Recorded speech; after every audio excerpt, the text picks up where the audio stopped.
नमस्कार दोस्तों, 4 अगस्त 2020 शाम के 6 बजे लेबनान की राजधानी बैरूत शहर में लगातार कई विस्फोट हुए, जिसमें 200 से अधिक लोग मारे गए, 100 से अधिक लोग लापता हुए, 7,000 से अधिक लोग घायल हो गए और जिसमें 2 लाख से अधिक लोग बेघर हो गए।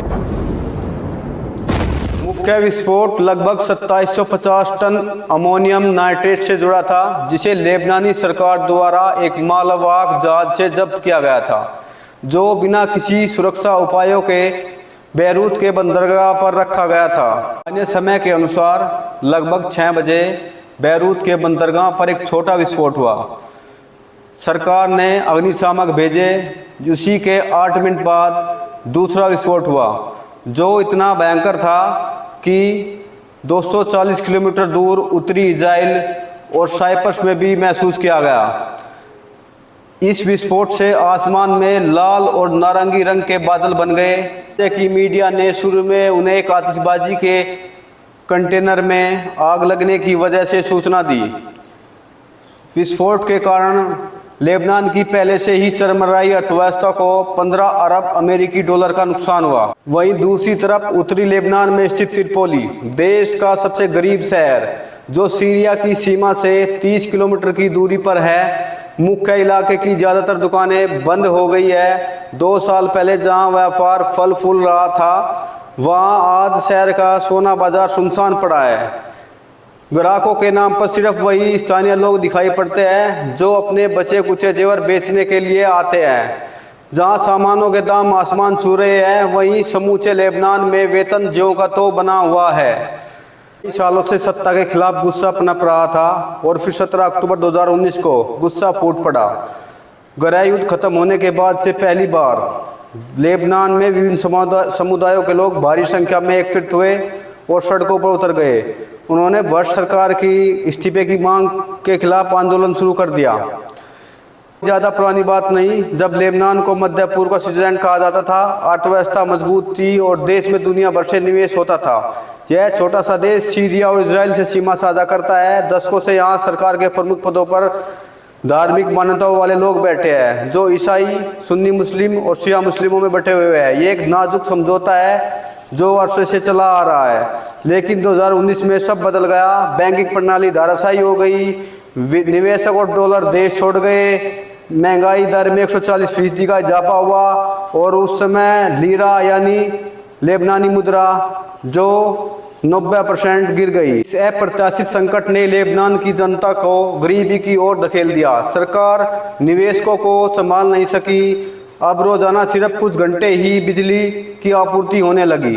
पिछले 1 दशक से लेबनान सीरिया से आ रहे 1.5 मिलियन शरणार्थियों का भार भी झेल रहा है। कुछ लोग देश के दिवालियापन के लिए सरकार को दोषी मानते हैं, क्योंकि सभी क्षेत्र सरकार के अंडर में ही आते हैं और इस संकट से विभिन्न धार्मिक गुटों के बीच तनाव पैदा कर दिया। कई लेबनानियों ने देश छोड़कर जाना आखिरी विकल्प समझा। देखा जाए तो मध्य पूर्व में सबसे जटिल और बटे हुए देशों में से एक है। इजराइल के निर्माण के समय जो भी विवाद उठे, उसमें कहीं न कहीं लेबनान किसी न किसी रूप में शामिल रहा है। लेबनान एक छोटा पर्वतीय राष्ट्र है और 1943 से अपनी आज़ादी से पहले फ्रांस के अधीन रहा। उसकी आधी आबादी ईसाई, सुन्नी मुसलमानों और शिया मुसलमानों, दुरुंज और अन्य तबकों का एक मिश्रण है। लेबनान आसपास के देशों के सताए हुए अल्पसंख्यकों के लिए शरण स्थल भी रहा है। सरकारी ढांचा अलग अलग गुटों में बटा हुआ है। बड़े पैमाने पर फिलिस्तीनी शरणार्थी शामिल हुए और जिसमें से अधिकतर का कानूनी दर्जा सीमित रहा। वर्ष 1975 से 90 के दशक तक लेबनान में एक जबरदस्त गृह युद्ध देखा गया, जहां क्षेत्रीय ताकतें विशेषकर इजराइल, सीरिया, फिलिस्तीन मुक्ति संगठन ने लेबनान को अपने झगड़े सुलझाने के लिए युद्ध के मैदान के तौर पर इस्तेमाल किया। युद्ध की शुरुआत होते ही सीरियाई सैनिकों की टुकड़ियां वहां दाखिल हो गई। इजरायली सेना ने 1978 और फिर 1982 में हमले किए और फिर वे 1985 में सोम के सुरक्षा जोन में दाखिल हो गए, जहां से वे मई 2000 में बाहर निकले। सीरिया का लेबनान में अच्छा खासा राजनीतिक दबदबा है। हालांकि दमिश्क ने 2005 में अपने सैनिक वहां से हटाकर 29 साल की अपनी सैन्य मौजूदगी को खत्म कर दिया। यह कदम लेबनान के प्रधानमंत्री रफ़ीक हरीरी की हत्या के बाद उठाया गया। प्रधानमंत्री रफ़ीक हरीरी की हत्या का विश्लेषण हम अपनी एक स्पेशल वीडियो में करेंगे। लेबनानी विपक्षी गुटों ने इस हमले को सीरिया का हाथ होने का आरोप लगाया, जिसमें सीरिया ने लगातार इनकार किया। बेरूत में बड़ी बड़ी सीरियाई समर्थक और सीरियाई विरोधी रैली आयोजित हुई, जिसमें सरकार के पतन में तेजी आई और सीरिया को वहां से बाहर निकलना पड़ा। संयुक्त राष्ट्र ने लेबनान के सभी सशस्त्र गुटों को बाहर निकालने की मांग की थी, जिसमें फिलिस्तीनी विद्रोह गुट और शिया मुसलमानों के शक्तिशाली गुट हिजबुल्लाह की सैन्य इकाई भी शामिल थी। लेबनान वर्तमान में राजनीतिक संघर्ष और आर्थिक पतन के कारण हाल के इतिहास में अपने सबसे खराब आर्थिक, सामाजिक और राजनीतिक संकट से गुजर रहा है। 2019 के बाद से विरोध प्रदर्शन एक आम बात बन गई। पूर्व प्रधानमंत्री साद हरीरी का दैनिक वस्तुओं से सब्सिडी हटाने, पेट्रोल की कीमतों में वृद्धि करने और सबसे महत्वपूर्ण रूप से व्हाट्सएप चैट पर कर लगाने का निर्णय लेबनान के प्रवासियों के साथ संचार का सबसे सस्ता स्रोत इन विरोधों के कुछ कारण रहे हैं। आज लेबनान के लोगों को दैनिक जरूरतों की समाधान की मांग करते हुए तख्तियां और बैनर लेकर सड़कों पर प्रदर्शन करते हुए देखा जा सकता है। अगस्त 2020 में बेरूत विस्फोट के एक सप्ताह बाद और नए प्रधानमंत्री मुस्तफा अदीब के टेक्नोक्रेट सरकार बनाने में नाकाम रहने के कारण प्रधानमंत्री हसन दीब के त्यागपत्र के बाद 1943 में अपनी स्वतंत्रता के बाद और राष्ट्रीय संधियों के तहत लेबनान इकबालिया लोकतंत्र प्रणाली को विकसित करता है।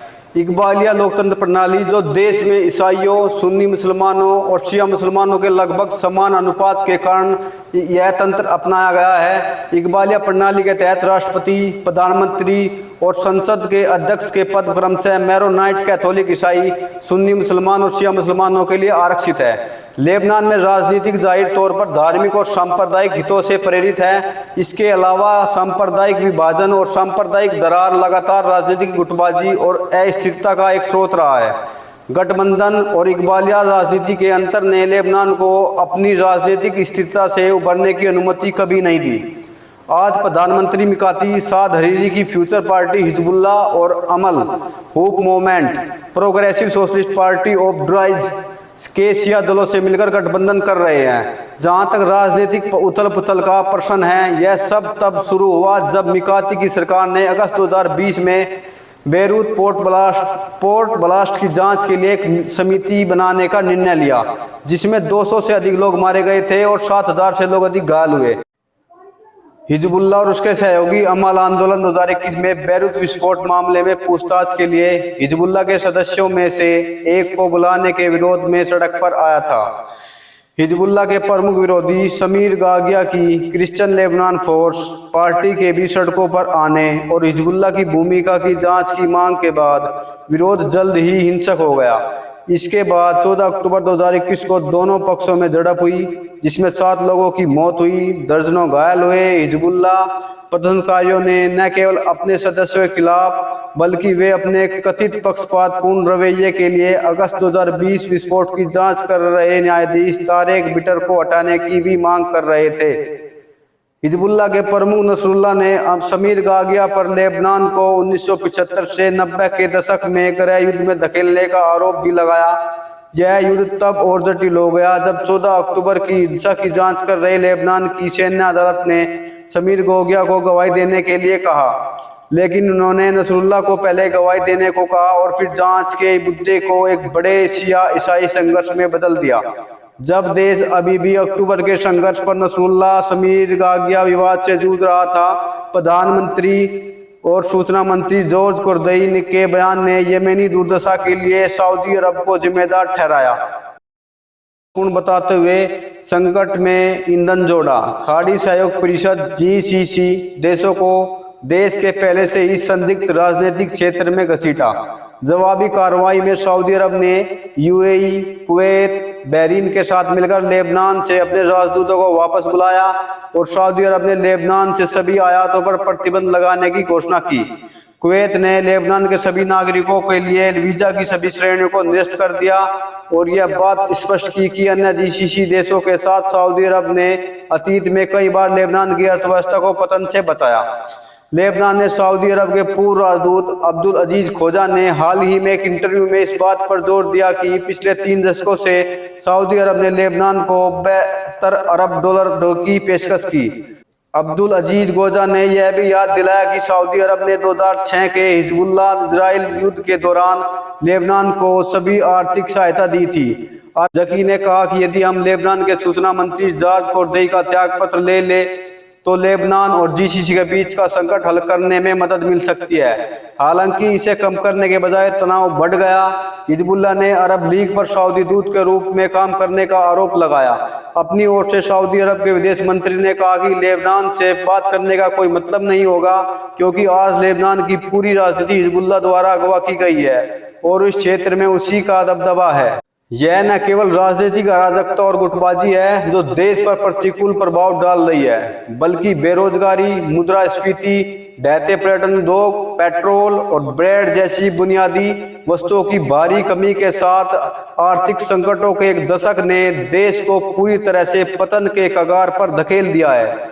विश्व बैंक ने दुनिया के शीर्ष 10 संकटों के बीच लेबनान के मौजूदा आर्थिक संकट को 1850 के बाद से लेबनान में तीसरा सबसे खराब संकट बताया है। लेबनान में सकल घरेलू उत्पाद 2021 में 9.5% तक सिकुड़ने की संभावना है, जो पहले से ही 2019 और 2020 में 6.8% और 2020 में 20.3% तक सिकुड़ चुकी है।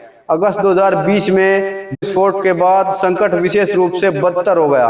पिछले एक साल में गरीबी 3 गुना हो गई और यूनिसेफ की रिपोर्ट के अनुसार 2020 के अकॉर्डिंग 10 में से 3 बच्चे भूखे सो जाते हैं और मांस के रेटों में 118% की वृद्धि हुई।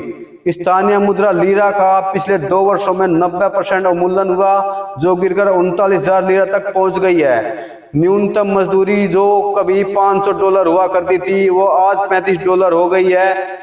7 मिलियन की आधी आबादी, लगभग 35 लाख लोग गरीबी रेखा से नीचे जीवन यापन कर रहे हैं और लाखों युवा बिना नौकरी के हैं। पिछले 2 साल में खाद्य मूल्य में 628% की वृद्धि हुई। हजारों को अपनी नौकरी गंवानी पड़ी। लेबनान में जो कुछ हो रहा है वह काफी हद तक पिछली सरकार का राजनीतिक का परिचायक है। ज्यादातर सांप्रदायिकता से निर्धारित, जहां हर हितधारक अधिकतर अपने संप्रदाय या राजनीतिक समूह के हितों को आगे बढ़ाने के लिए काम करता है, वहां की राजनीति ने लेबनान को कभी भी स्थिर या एकजुट होकर राजनीति की अनुमति नहीं दी है और राष्ट्रीय आर्थिक विकास को विफल कर दिया है। वर्तमान उथल पुथल, पिछली सरकारों के खराब प्रदर्शन और बेरूत विस्फोट, विभिन्न दलों के बीच खुला सांप्रदायिक तनाव और टकराव और बिगड़ते आर्थिक संकट ने इस संकट को और बढ़ा दिया है।